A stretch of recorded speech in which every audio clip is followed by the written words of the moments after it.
If I may, if I may, can Brother Akiharho please talk about the Arrow? I've been saying I was going to do this video for a long time, and I wanted to wait until we got some episodes built up.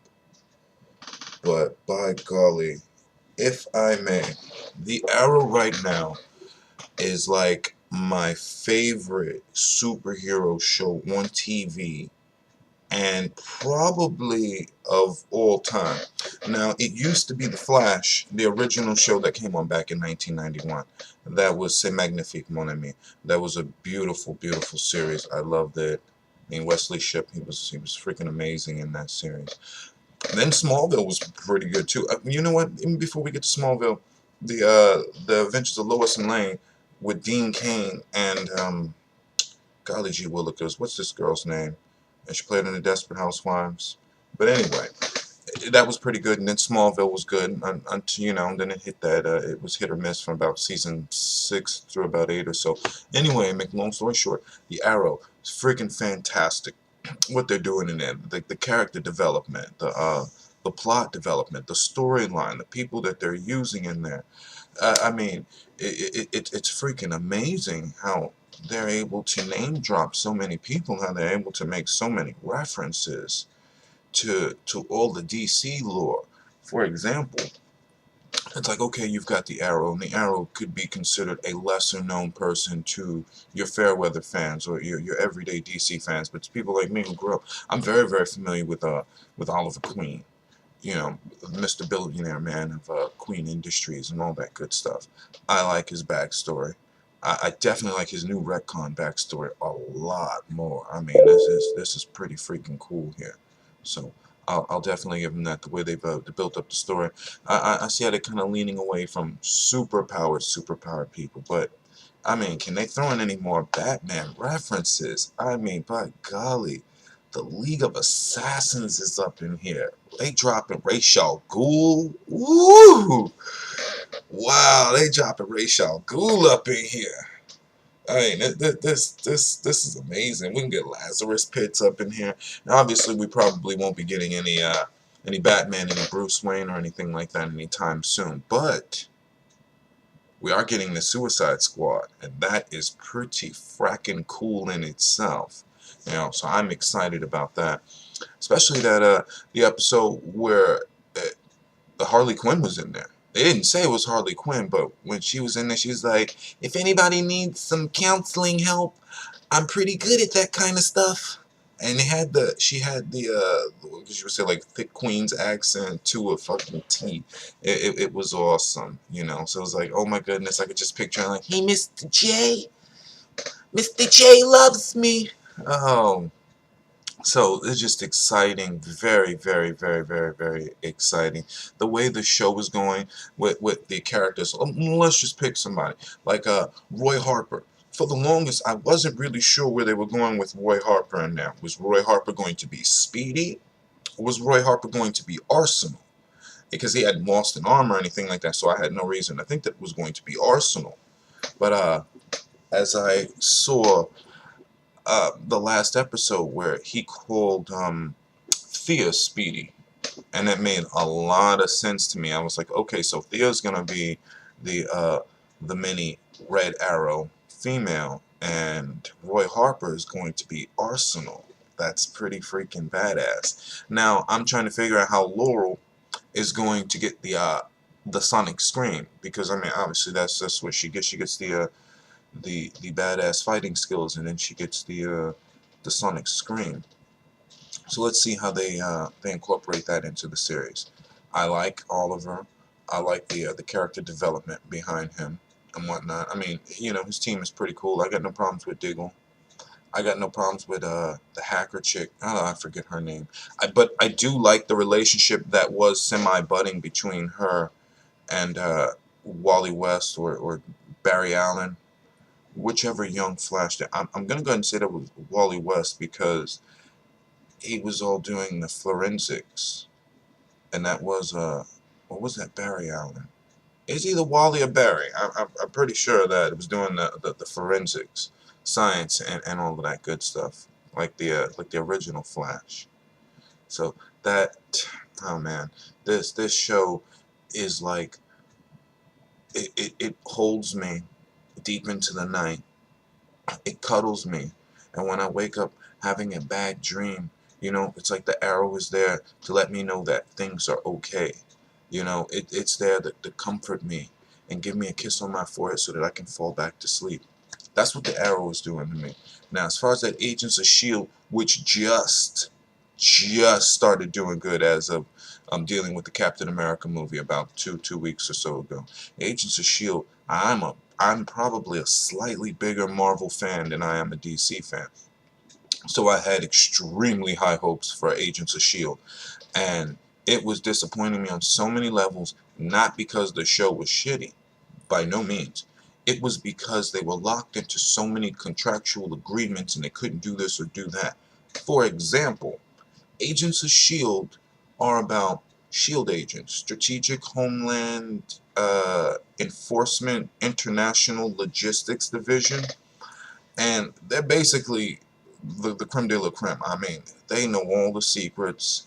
You know, you may not have access to all the secrets working there, but at least you know the secrets. And how many times in Agents of S.h.i.e.L.D. they would say things like, people can't have superpowers. That's ridiculous. Magic can't exist. That's ridiculous. They cancel themselves out so many times from a team of people who would know mutants exist. They would know magic exists. You know what I'm saying? And DC and Marvel are very, very big on that. But yet in the show, they can't acknowledge mutants, magic. They can't acknowledge any of the lore that made Marvel so amazing in the first place. And that's what's causing Arrow to jump to the next level. Because Arrow is alluding to everybody. I mean, they're bringing this person. I mean, for crying out loud, the Arrow has just brought in Bronze Tiger, Michael Jai White. Now, for all you people at home, you Fairweather fans, like, I have no idea who this is. Ben Turner is considered one of the best no, probably top 3 best fighters. If you had like Batman, Lady Shiva, you would have Ben Turner up there. Yeah, yeah, Ra's al Ghul would be up there. Mm-hmm. Richard Dragon. Yes, definitely. Richard Dragon would be up there. And I think that is your top 5 fighting people on the planet. Right there. And Ben Turner has on several occasions, Mr. Bronze Tiger, has beaten up Batman. He's straight up beating him up. So this is exciting in itself. You got a guy out here that is a better fighter than Batman. I mean, this is amazing here, and I'm wondering if they're gonna get into his story, his backstory about how he was brainwashed into joining the League of Assassins. Are they gonna do anything like him being trained by O Sensei with Richard Dragon? How they used to work for good global organization of organized defense? Are they gonna? I mean, I want to know if they're gonna pull up the whole Richard Dragon and like Ben Turner Suicide Squad like backstory, So that would be pretty cool. And another thing that's different about this is Amanda Waller. The Amanda Waller I've come to grow up with and know and love, that stern, cold-hearted, bruh, was shaped like a refrigerator. No lie. Amanda Waller was like a linebacker. That was a big girl. She was solid. There was nothing sexy about her because she was never concerned about her image. She was always military, military, and, secretive and just plotting behind people's backs. And to see this Arrow version of her where they made her all like sleek and basically they made her sexy. I was rather confused by why they did that because there's never been a sexy incarnation of her. She's just always been like, I'm Amanda Waller, I'm bigger than you. Now she's all good looking, but she still has the same you can tell she has plenty of ulterior motives and whatnot. So at least they got the character right. They just kind of changed her up. Maybe that was to make her more appealing to the masses and whatnot. So I'm definitely not sure about that, but I definitely like the way it's going.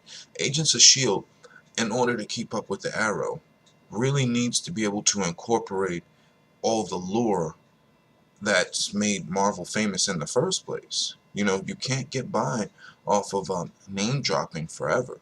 You know, I would love to see just a little more action in Agents of S.h.i.e.L.D. Right now, it's very cerebral. Like they want to take the time and they want to develop this and they want to develop that and kind of forget that this is a Marvel-based show. People love Peter Parker, Spider-Man. They love their personalities, but we also got to remember Peter Parker did stuff. Peter Parker would fight. Peter Parker would invent. He'd do all kinds of awesome things. He wouldn't just be, you know, limited to a plane or here or there or little special effects here and there. And that's what Agents of S.h.i.e.L.D. needs to do.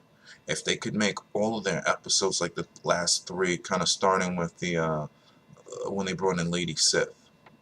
She's magic based, but nobody, yeah, magic doesn't exist. But yeah, you have a god, Loki, and Lady Sif, and Thor, and Odin. But anyway, Agents of S.h.i.e.L.D., if they could, I'm trying to figure out why. I think it has to do with Fox and the deal that they have with X-Men and not being able to say mutants. Except the only thing that bothers me about that deal is that, you know, they're all conjoined together. So mutants isn't just indicative to X-Men. You know, you find out mutants, they exist all over. They even have mutants working in S.h.i.e.L.D. You know what I'm saying? So they need to come to some kind of agreement with that, because you're missing out on half of what makes Marvel Marvel. Can you imagine if DC was not allowed to have people with metahuman, because that's what they would call them, metahumans? What if DC, all their shows, like say the Arrow or any of their upcoming shows, said, you can't make reference to powered people? Well, who would you really do the show about? I mean, after a while, you're gonna, you know, they couldn't even put the Flash in there because the Flash is considered a metahuman. You know, he gets his superpowers from within himself. You know what I'm saying? It's like Superman. Within themselves, they're metahumans. You wouldn't be able to put most of the DC people on there. So for Agents of S.h.i.e.L.D. to be held back by something as simplistic as we can't mention mutants on there, you know, we can't mention superpowered people on there, we can't mention magical based people, it's gonna get to them, you know, and they've got to find out something here, because okay, you get past the first season, fine. First season goes, you built up what's going on with May, what's going on with Skylar, what's going on with everybody else, etc., etc., etc., right? What do you really get into for the second season? Because once everybody is established and whatnot, basically, here's what I'm trying to say.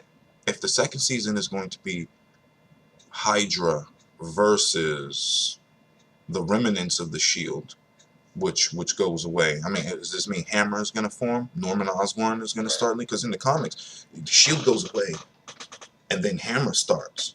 And they don't even tell us what Hammer, it was like, well, what does Hammer stand for?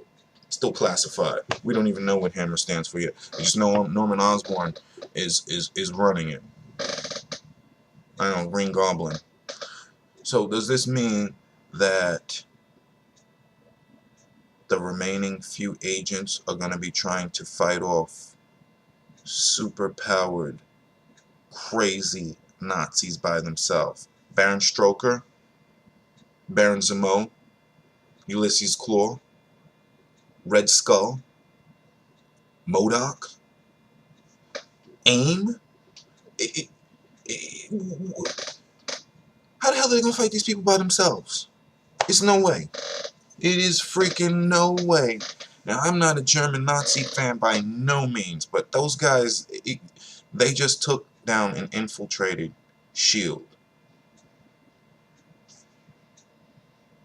You're going to need some superpower people. I'm sorry. You're going to really need some Avengers here. Or you're going to need that West Coast initiative, that East Coast initiative. It's going to need to come in. They're going to have to start incorporating some people in pretty soon, because, as they say, the proverbial shit has about to hit the fan, and they're going to need the help. And as far as what the Arrow is doing, The Arrow's trucking along fantastically. You know, Deathstroke. I mean, oh, we've got Slade.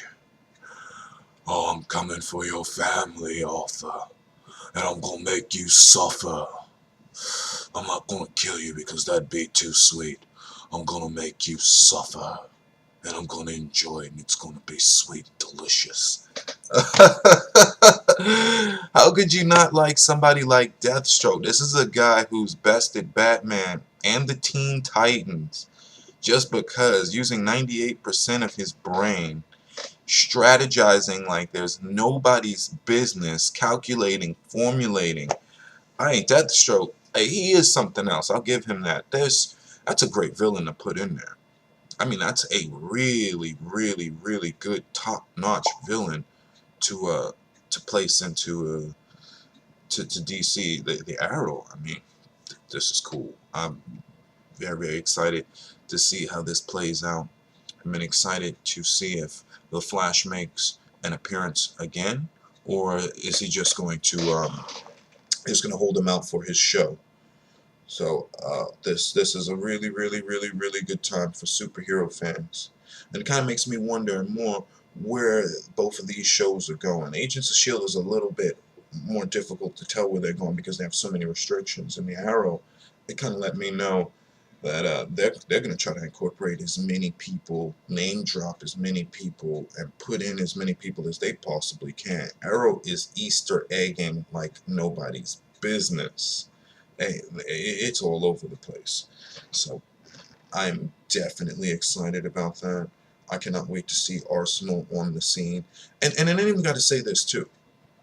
You know, let me touch on some of the villain. Brother Blood, another guy most fair weather people would have no idea Brother Blood. But when you usually see Brother Blood, I'm like, well, where's Wonder Woman?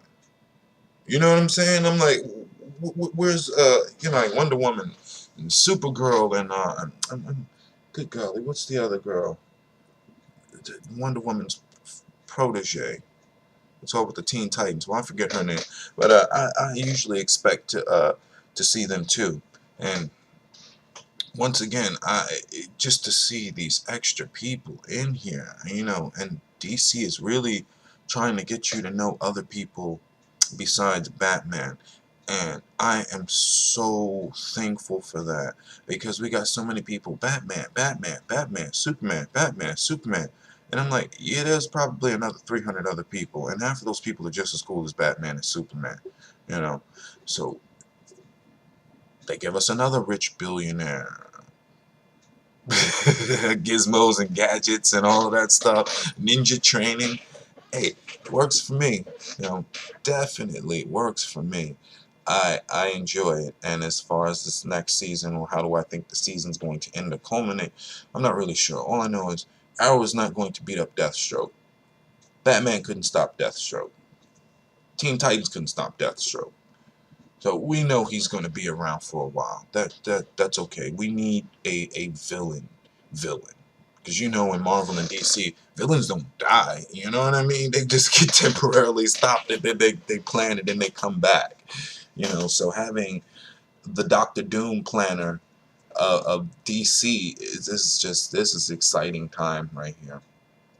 I'm very, very excited, and I cannot wait to see where this goes. Just with the groups of people that they have introduced in here. Oh, this is just too much. Wow. Oh man.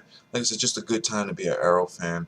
Good time to be an Agents of S.H.I.E.L.D. fan. So don't think that I'm saying Agents of S.H.I.E.L.D. is a crappy show or anything like that. Just Agents of S.H.I.E.L.D. is they've got their hands tied behind their back right now, and they've got to definitely figure out a way, getting all those licenses and getting these issues solved so that they can have some more substance to go along with. Because imagine, just picture this for a second.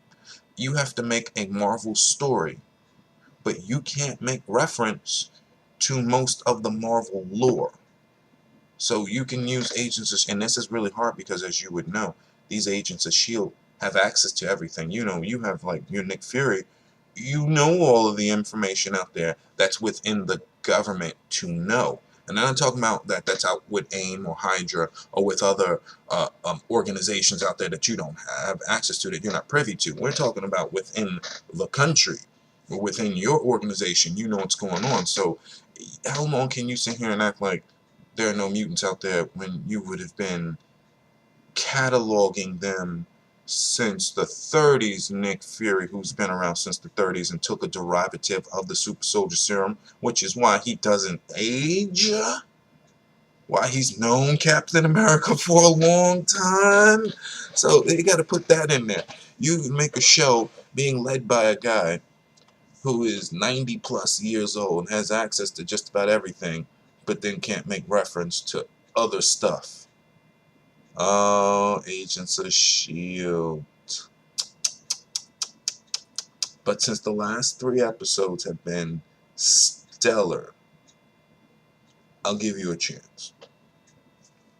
This is why I keep watching it, because I can at least see with this show, it may not be moving with the grace and aplomb that I wanted to, but I can see that they're going for hardcore writing, and they write it out like it's a comic book. Like, there are times where the whole episode will go by and you're like, man, they didn't really do anything, where it's just to explain things and just to further move along the story. And then you got times where there's just all kinds of action. So I see how they're writing it, and that's why I get intrigued. I'm worried that other people may not have the patience as I do, and they're like, well, I want a little more substance, I want a little more flair, I want a little more gusto, a little joie de vivre, you know what I'm saying? A little je ne sais quoi, you know, they want a little extra. I hope that they don't get put off and deterred away. So that's just my take on it. I'm thoroughly excited about it, especially the way it's going now. I don't know what's going to happen next week, obviously, but if it's going at the rate that it's going now, it's going to be stellar. There's no more S.h.i.e.L.D. anymore. Hydra has all infiltrated. Nick Fury is all shot up, but Nick Fury regenerates faster. So wait, how long is Nick Fury supposed to be out? Because he may not regenerate like Wolverine, but he does have some slight accelerated healing capabilities due to that mixed up super soldier form serum that he took. So really, how long is he gonna be out? And Agents of S.h.i.e.L.D. could really use some cameos from Steve Rogers. Who these people have to show up now. Who's gonna lead? There is no more S.h.i.e.L.D. This is when Captain America would step up. I'm like, the way they're going here, like, they're gonna lead like to like the registration and all of that. Captain America, it's gonna either split mutant registration. Oh wait, they can't say mutant registration and all of that stuff. So, wow, Agents of S.h.i.e.L.D. I have no idea where this show is going, because you can't use the things and do the things that would normally be going. I can't even predict this the way I could predict the Arrow. I've got nothing here. I'm guessing they'll show Captain America again because they can. You know, does this mean a Black Panther comes along? Can they make a reference to this guy? Because if you start throwing all these Germans around, is Luke Cage coming along? You know, I just don't know what to do, Agents of S.h.i.e.L.D. I have no idea where this is going. I just know that Hydra is there, and you're going to have to try to fight Hydra all over the globe. And as of right now, just by yourself. I'm not stupid, and I know for Fury himself couldn't even take down all those people by himself. So I have no idea how you're going to stop Hydra with just the 5 of Coulson's people. And I am saying 5 because that other dude who's turn coded was a Hydra sleeper. So I have no idea how Fitz and Simmons and May, well, yeah, Fitz, Simmons, May, Coulson, and Sky. Yep, 5 now. Those 5 of them couldn't even take on Red Skull. Red Skull would, and I'm not even a fan like that. But I'm just saying, Red Skull, he couldn't even do it. They couldn't do it. And this, who do they think is leading Hydra? Seriously, you'd have to put Red Skull and Baron Zemo and all of them up in there. Because as of right now, all they're saying is that, yeah, Hydra took over. But we know people lead Hydra, and they've not shown the leaders of Hydra yet. And we all know what this is boiling down to. And they had the Captain America in there, who is the sworn enemy of the Captain America. We know Red Skull. Or maybe they start doing some kind of little alien invasion, like Ultimate Marvel style, right? Right? Where like Ulysses Claw is like some kind of s.h.i.e.L.D, right? They could do that. You know, where they have it like when the Germans was working with the aliens and oh, that is fantastic. They could go Ultimate style. Yeah, where the Germans working with the aliens and whatnot, going back and forth, and that's where the Germans was getting all that advanced technology and all of that stuff from. I mean, they've already alluded they were stealing stuff from Asgardians, you know, and and this is Marvel. We know that vibranium is still in Wakanda, and it has always been, whether it be Ultimate Marvel or normal Marvel, people trying to come back to get that vibranium because of it crashed here and all of that good stuff. So it's very likely that Hydra could be working with aliens, and as we have seen that this show, S.h.i.e.L.D, Agents of S.h.i.e.L.D, takes place with the Captain America movie and all the other movies. So it's already been noted that there was an alien strike. And that's now canon for them. It's an alien strike. Okay. So now it's not really that far-fetched for me to believe that Agents of S.h.i.e.L.D, you know what I'm saying, and Hydra and the Chitauri could be working together. So that's just my take on it. I know that was pretty long. Please feel free. Let me know what you think of this. I take this very, very seriously.